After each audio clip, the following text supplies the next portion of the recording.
What's going on, people? We are Tottenham TV, back here for another Tottenham update, and we've actually got some transfer speculation to get through. And let's start off talking about Giovanni Lo Celso, as Sport are reporting that Real Betis are reportedly refusing to quit their pursuit to sign Tottenham midfielder Giovanni Lo Celso. So Betis not giving up the chase. Yeah, and it doesn't surprise me because obviously that's where Lo Celso probably had his best time of his career.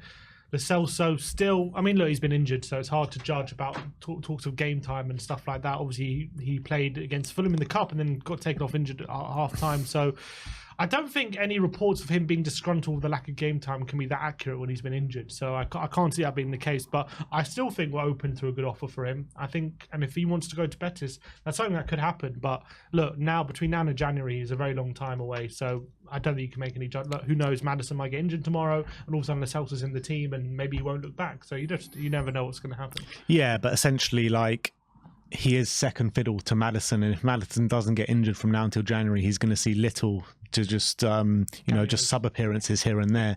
And if that is the case, I can see him getting a bit frustrated and wanting to look for a move, and I wouldn't blame him. Yeah, exactly. Why wouldn't you?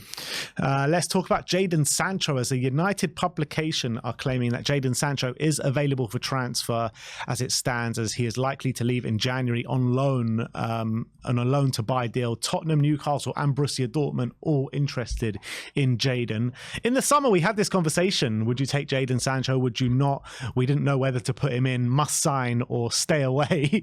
I can't remember where we put. I think we put him in stay away just about in the end. Well, let's hope we didn't put him in must sign, because I really don't think that we should be going for the likes of Jadon Sancho. I think character, especially for Ange Postecoglou, is such a big factor, and you can see the unity within the squad. You can see everyone's fighting for the team at the moment, and you don't want to rock that with a character right now who's professionalism has been called into question. He's coming late for training. His training method, his training performances have been below par as well. We've already had that with Ndombele recently, where Postecoglou's kind of cast him aside. So I think Tottenham will take a look at that and think we don't want to go near that. And I would have thought, like, Postecoglou would have tried to get like someone like Ndombele on side and get him, like, use his man management skills to get him playing. But at the end of the day, like, Ndombele makes his own choices, and he basically wasn't putting his all in.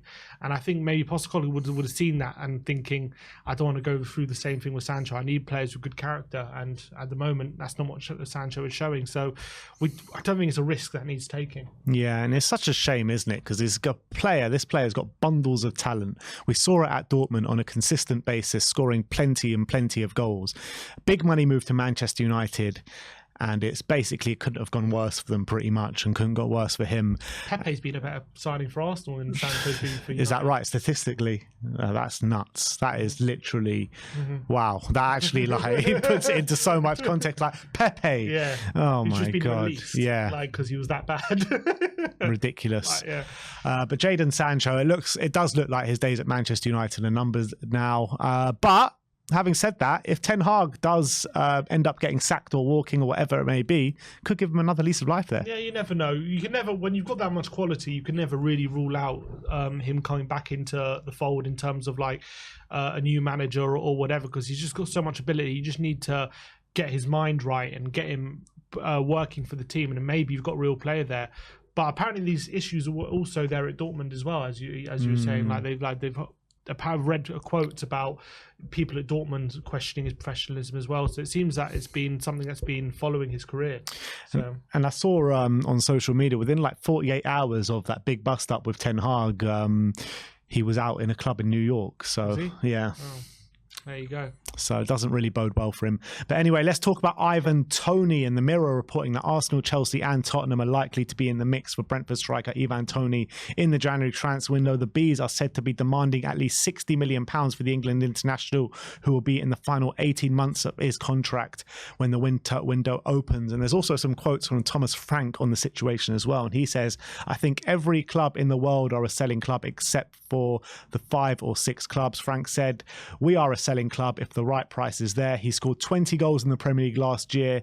Of course, a very good Brentford side, but of course, we are not creating as many chances as the other top 6 or 7 teams.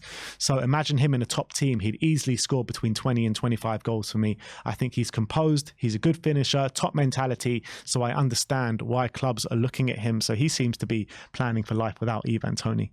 Well, I think when you're Brentford, I think you've always got to have contingency plans for your players because they're a bit like Brighton. There's always likelihood that they could be poached at any moment if the price is right. So I think they're constantly planning for any of their players to leave. Look at Raya, they got Flecken in very early in the window, so they've got plans in place. I think Toney's a brilliant striker. Obviously, he's going through what he's going through with the ban at the moment, but I still think he's one of the best strikers in the Premier League. I would love him at Spurs. I think he would really give us a different kind of option up front as well that we don't really have. It just depends on where Richarlison is at kind of come January time. If Richarlison is in good form and like firing, I don't really see us splashing 60 million on him. But if Richarlison is still struggling, still not really getting the goals that we need, and if and we're kind of desperate for more goals, then maybe if we're desperate enough, we can go for him, and I think it would be a brilliant addition. But then there comes to a point of, how do we compete with Chelsea or Arsenal or whoever else comes with him? It's going to be difficult. But it's one right now I don't really see happening. But come January, it could be a different situation. Yeah, it's all about that Ange Paul. That's why he'll choose us. He wants to play under Postecoglou. That's what it's all about.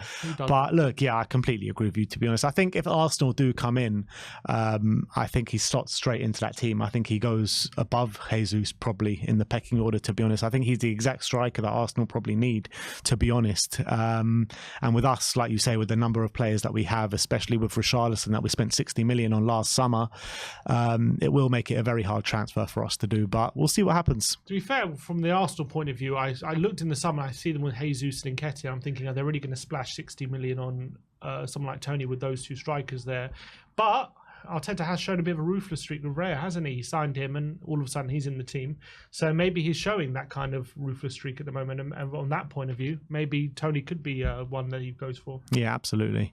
Next up, we're going to talk about Destiny Udogie and some quotes from his agent. And he says, we're happy with everything that's going on, and Destiny is very happy at Tottenham. And then he went on to say that certainly the one who had the intuition and demonstrated once again that he is a winner is Fabio Paratici, who even in a moment where Sessegnon, Reguilon and Perisic were there, thought it was appropriate to have Tottenham, one of the top 5 or 6 teams in the Premier League, make an investment. So he's talking about the belief that Don Paratici did have in Destiny Udogie. And then I'll just give you a nice little stat to round it off as well, is that no player has won the possession in the attacking third more times than Destiny Udogie this season in the Premier League, and that is 8 times. And that's from a left back as well, so that's not a position you associate being the one that's going to be winning possession the most times on a football pitch. So that makes it even more impressive. I think he's obviously started this season unbelievably well. I'm shocked about how well he has kind of adapted to the Premier League and how he's really fitted into the team, and how he's really adapted his position as well, from being a left wing back, which is a very different position to what he plays now, and he couldn't have really started to life any better. And as he was saying, Paratici showed belief in him. We made that investment, which gave him a year back at Udinese to develop even more, and I think that was such a smart move. I think that's already paying off already this season. So I'm delighted that he's happy, and long may it continue. Let's hope he can play like he's playing now for the rest of the season. He might be left back of the year. Yeah, absolutely. And you're talking about a player 20 years of age that's never kicked a ball in the Premier League before. I mean, how good can this guy get? Yeah, he can only get. I think he's going to get. The world's his oyster, isn't it? Unbelievable, 100%. And last but not least, let's talk about these quotes from Harry Kane. I mean, there was a lot of craziness going around on social media last night when Harry Kane was asked in a pre-Manchester United press conference, by the way, are you following Manchester United in the Premier League? And then the whole of the Spurs social media started going absolutely nuts, saying, what? He's not talking about Tottenham, blah, blah, blah. No, the problem was he was asked about United, and one of the aggregators said that he was asked about Tottenham. Yeah. And because his answer was, I watch a lot of Premier League games, He wasn't like saying, "Oh, I watch Tottenham a lot." He was like, "Yeah, I watch a lot of Premier League games and sometimes Tottenham as well," or something like that. Everyone was like, "Oh my God, he hates us. I hate this guy. I'm so happy he's gone. I'm so happy we got rid of him. He doesn't Social media is such a great place. Like, oh my God. He was asked about United, not Spurs. The aggregator got it wrong, and the aggregator basically made it look worse than the situation really was. But in the press conference today, he was saying that he'll keep an eye on Tottenham for the rest of his career, and he's talking about the big game this weekend, which was the North London derby. So the words that he gave us today definitely shows that he's definitely got a massive soft spot for Spurs still. Yeah, and he was saying how he's loving the start to the season that Tottenham have had, and he's definitely, as you say, keeping an eye on us for the rest of his career. So if you needed the validation that Harry Kane still cares about Tottenham, if 20 years at the club and being our all-time top goal scorer was enough for you, he still cares about us. There you go. Exactly. So the door's still open for him to come home. Exactly. But look, that is your Tottenham update for today. Let me know in the comment section below your thoughts regarding all the news stories we brought to you today. Like, subscribe and comment. And as always, come on you Spurs.